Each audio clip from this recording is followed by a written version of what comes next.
Hai semuanya, kenalin nama saya Jesse Adamtaullah dari kelas 11 3. Kali ini saya dan rekan-rekan saya akan menjelaskan tentang dampak penjajahan yang dirasakan oleh rakyat Indonesia. Namun, sebelum kita membahas dampak-dampak penjajahan terhadap Indonesia dan kaitannya dengan keadaan bangsa kita saat ini, ada baiknya kita menengok kembali ke masa lalu. Masa di mana bangsa kita belum merdeka dan hidup di bawah kekuasaan bangsa lain. Nah, jadi Indonesia adalah negeri yang luar biasa kaya. Tanahnya subur, lautnya luas, hasil buminya berlimpah, dan letaknya sangat strategis di jalur perdagangan dunia. Dari dulu, Nusantara dikenal sebagai surga rempah-rempah, cengkeh, pala, lada, dan kayu manis yang harganya sangat mahal di pasar Eropa. Kekayaan inilah yang menjadi daya tarik utama bangsa-bangsa asing untuk datang ke Kepulauan Indonesia. Sekitar abad ke-16, bangsa Portugis menjadi yang pertama datang ke Nusantara. Mereka tiba di Malaka pada tahun 1511 dan kemudian menyebar ke daerah timur seperti Maluku. Tujuan utama mereka adalah menguasai perdagangan rempah-rempah. Portugis membangun benteng-benteng pertahanan dan memonopoli perdagangan, membuat rakyat Indonesia kehilangan kebebasan berdagang. Nah, selain berdagang, mereka juga menyebarkan agama Katolik. Namun, kehadiran Portugis berlangsung damai. Tidak berlangsung damai, maaf. Mereka menggunakan kekerasan dan memaksa rakyat mengikuti aturan mereka. Akibatnya, muncul perlawanan kerajaan-kerajaan lokal seperti Kesultanan Ternate dan Tidore di Maluku. Lalu, tak lama setelah itu, datang pula bangsa Spanyol. Mereka juga tertarik dengan rempah-rempah dan berusaha merebut daerah kekuasaan Portugis. Spanyol sempat mendirikan pusat perdagangan di Tidore dan berkonflik dengan Portugis yang menguasai Ternate. Persaingan dua bangsa Eropa ini membuat rakyat Indonesia semakin menderita karena harus hidup di tengah perebutan kekuasaan yang tidak ada habisnya. Kemudian pada awal abad ke-17 datang bangsa Belanda melalui perusahaan dagang bernama VOC atau yang bisa disebut Verenigde Oostindische Compagnie. VOC awalnya datang untuk berdagang, tetapi lambat laun mulai menguasai pelabuhan, wilayah, dan pemerintahan lokal. Belanda menggunakan strategi yang sangat licik. Mereka memecah belah kerajaan-kerajaan di Indonesia dengan politik adu domba, sehingga mudah menguasai wilayah-wilayah strategis. VOC memonopoli perdagangan dengan memaksa rakyat menjual hasil bumi dengan harga yang sangat murah sekali dan memberlakukan sistem kerja paksa.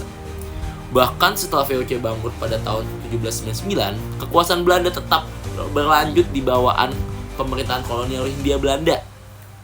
Nah, Hindia Belanda inilah yang menjajah Indonesia paling lama, selama lebih dari 350 tahun. Mereka tidak hanya menguasai ekonomi, tapi juga mengatur seluruh aspek kehidupan rakyat Indonesia. Sistem tanah paksa, atau yang bisa disebut dengan kultur stel-stel, yang berlakukan pada abad ke-19 membuat rakyat semakin menderita. Karena mereka harus menanam tanaman yang ditentukan Belanda, seperti tebu, kopi, dan nila di lahan mereka sendiri. Dan hasilnya dikirim ke Eropa. Rakyat kelaparan karena tidak sempat menanam makanan untuk diri mereka sendiri. Nah, selain itu, sistem sosial pada masa itu sangat diskriminatif. Bangsa Belanda menempatkan orang Eropa di posisi yang tertinggi. Namun, orang timur asing seperti Cina dan Arab di tengah, dan rakyat pribumi di posisi paling rendah. Pendidikan juga hanya diberikan kepada segelintir orang dari kalangan atas atau yang bekerja untuk Belanda. Akibatnya, sebagian besar rakyat dalam kondisi buta huruf. Nah, pada awal abad ke-19, bangsa Inggris sempat mengambil alih kekuasaan Belanda selama beberapa tahun saja. Tepatnya pada masa pemerintahan Thomas Sampson Raffles, yaitu pada tahun 1811 sampai 1816. Raffles memperkenalkan beberapa perubahan, seperti sistem sewa tanah, yaitu land rent system, penghapusan kerja paksa, dan pendataan wilayah melalui buku History of Java. Namun, meskipun ada beberapa kemajuan, tujuannya tetap sama, menguasai ekonomi dan sumber daya alam Indonesia. Setelah 5 tahun, Inggris akhirnya menyerahkan kembali wilayah ini kepada Belanda melalui Perjanjian London tahun 1816. Nah, lalu penjajahan terakhir yang dialami oleh bangsa Indonesia adalah oleh Jepang yang dimulai pada tahun 1942 setelah Belanda kalah dalam Perang Dunia Kedua. Awalnya Jepang datang dengan slogan "Saudara Tua" dan mengaku ingin membebaskan Indonesia dengan penjajahan Barat. Tapi kenyataannya rakyat Indonesia justru mengalami penderitaan yang luar biasa. Jepang memaksa rakyat menjadi pekerja Romusha untuk membangun jalan rel kereta dan pangkalan militer. Banyak yang mati karena kelaparan, penyakit, dan kerja berat tanpa upah. Selain itu, Jepang juga mengendalikan semua aspek kehidupan, mulai dari pendidikan, media, hingga bahan makanan. Namun, masa pendudukan Jepang juga membawa dampak lain, seperti semangat nasionalisme, rakyat Indonesia semakin kuat.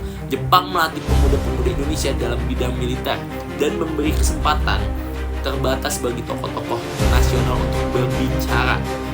Dan dari sinilah kesadaran untuk merdeka semakin tumbuh. Dan akhirnya setelah Jepang kalah dalam perang, Indonesia memproklamasikan kemerdekaannya pada 17 Agustus 1945. Jadi, jika kita melihat kembali perjalanan panjang itu, bangsa kita telah dijajah oleh banyak negara dengan berbagai cara, yaitu Portugis dan Spanyol dengan monopoli perdagangan, Belanda dengan politik dan ekonomi, Inggris dengan administrasi, dan Jepang dengan kekuatan militer. Meskipun bentuk penjajahan berbeda-beda, semuanya memiliki satu kesamaan, yaitu menindas dan memeras kekayaan bangsa Indonesia demi kepentingan mereka sendiri. Itulah sebabnya, meskipun kita sudah merdeka, jejak penjajahan itu masih terasa hingga saat ini. Banyak sistem dan pola yang terbentuk pada masa kolonial masih mempengaruhi kehidupan kita, baik dalam ekonomi, sosial, maupun pola pikir masyarakat. Perkenalkan, nama saya Sheila Jambajang. Saya akan menjelaskan dampak penjajahan di masa lalu. Dampak penjajahan di masa lalu itu ada eksploitasi sumber daya alam. Nah, pada masa penjajahan, bangsa Eropa itu sering datang ke Indonesia bukan hanya untuk berdagang, tetapi juga untuk menguasai dan memanfaatkan kekayaan alam yang berlimpah. Rempah-rempah seperti cengkeh, pala, dan lada menjadi komoditas utama yang sangat bernilai tinggi di pasar dunia. Namun, seluruh keuntungan hasil bumi tersebut justru dinikmati oleh para penjajah, sementara rakyat Indonesia hanya dijadikan tenaga kerja murah. Hutan-hutan ditebangi, lahan pertanian diubah menjadi perkebunan besar milik kolonial, dan sumber daya alam seperti tambang juga mulai dieksploitasi. Akibatnya, kesejahteraan rakyat terabaikan, lingkungan rusak, dan sumber daya alam yang seharusnya kemakmuran bangsa justru mengalir buat ke luar negeri. Yang kedua, kesenjangan sosial dan pendidikan. Salah satu dampak besar dari penjajahan adalah munculnya kesenjangan sosial yang tajam. Kaum bangsawan dan kaum orang-orang yang dekat dengan pemerintah kolonial mendapat perlakuan istimewa. Sedangkan rakyat biasa hidup dalam keterbatasan itu ditindas. Dalam bidang pendidikan, penjajah hanya membuka sekolah untuk golongan tertentu, terutama pada anak penjabat dan kaum priai. Rakyat kecil tidak memiliki akses untuk belajar dan memperoleh ilmu pengetahuan. Akibatnya, sebagian masyarakat Indonesia tuh hidupnya dalam kebodohan, dan hal ini tuh membuat penjajahan semakin mudah menguasai mereka. Ketimpangan pendidikan ini menjadi akar ketidakmerataan kualitas sumber daya manusia sampai sekarang. Ketiga, kemiskinan dan kependeritaan rakyat. Sistem tanam paksa dan kerja rodi merupakan bentuk nyata penderitaan rakyat pada masa penjajahan. Petani dipaksa untuk menanam tanaman ekspor seperti kopi, tebu, dan nila. Bukan untuk kebutuhan sendiri, tapi kepentingan penjajahan. Mereka harus menyerahkan sebagian besar hasil panen kepada kolonial. Bahkan, seringkali tidak diberi upah sama sekali. Akibatnya, banyak rakyat menderita kelaparan karena tidak sempat menanam bahan makanan. Penderitaan semakin berat ketika kerja rodi itu diberlakukan untuk membangun jalan, benteng, dan fasilitas lain tanpa bayaran. Kehidupan rakyat Indonesia saat itu sangat memprihatinkan, tertekan, miskin, dan tidak ada kebebasan. Selanjutnya, ada pembentukan mentalitas terjajah. Selain dampak ekonomi dan sosial, penjajah juga meninggalkan luka psikologis yang mendalam. Selama ratusan tahun dijajah, sebagian rakyat Indonesia mulai terbiasa dipandang rendah oleh bangsa asing. Sikap ini menumbuhkan rasa tidak percaya diri dan anggapan bahwa bangsanya sendiri lebih lemah dan kurang mampu dibandingkan bangsa lain. Mentalitas seperti ini sering disebut sebagai mental inlander, yaitu rasa rendah diri dan ketergantungan terhadap pihak luar. Banyak orang akibatnya bisa menghargai produk atau budaya asing daripada karya anak bangsa sendiri. Jadi karya bangsa anak sendiri tuh direndahkan dan karya bangsa anak luar tuh ditinggikan lagi sama mereka. Warisan mentalitas ini masih bisa dirasakan hingga sekarang, meski Indonesia telah lama merdeka. Sekian dari saya, kurang lebihnya mohon maaf. Terima kasih. Halo, selamat pagi semuanya. Perkenalkan, nama saya Beatrice Geraldine dari kelas 11-3. Di sini saya akan menjelaskan tentang relevansi penjajahan dengan keadaan Indonesia saat ini. Yang pertama itu adanya kesenjangan sosial dan ekonomi. Warisan sistem kolonial masih terlihat dari ketimpangan pembangunan antara Jawa dan daerah lain. Pada masa penjajahan, Belanda hanya memusatkan pembangunan di wilayah yang menguntungkan seperti Pulau Jawa. Akibatnya, hingga kini, Jawa menjadi pusat ekonomi dan industri, sedangkan daerah luar masih tertinggal dalam infrastruktur dan kesejahteraan. Kondisi ini memicu urbanisasi besar-besaran serta kesenjangan sosial antar wilayah. Yang kedua, itu adanya ketergantungan ekonomi. Pada masa kolonial, Indonesia dijadikan pemasok bahan mentah bagi negara penjajah. Pola ini masih berlanjut hingga sekarang. Indonesia masih banyak mengekspor komoditas mentah seperti nikel, kelapa sawit, dan batu bara, namun bergantung pada impor barang jadi dari luar negeri. Ketergantungan ini membuat ekonomi Indonesia belum sepenuhnya mandiri dan mudah terpengaruh oleh kondisi pasar global. Yang ketiga, itu pendidikan dan sumber daya manusia atau SDM. Ketimpangan pendidikan di Indonesia berakar dari masa penjajahan, ketika pendidikan hanya diperuntukkan bagi kalangan tertentu. Dampaknya masih terasa hingga kini. Sekolah di perkotaan memiliki fasilitas dan tenaga pendidik yang lebih baik dibanding daerah terpencil.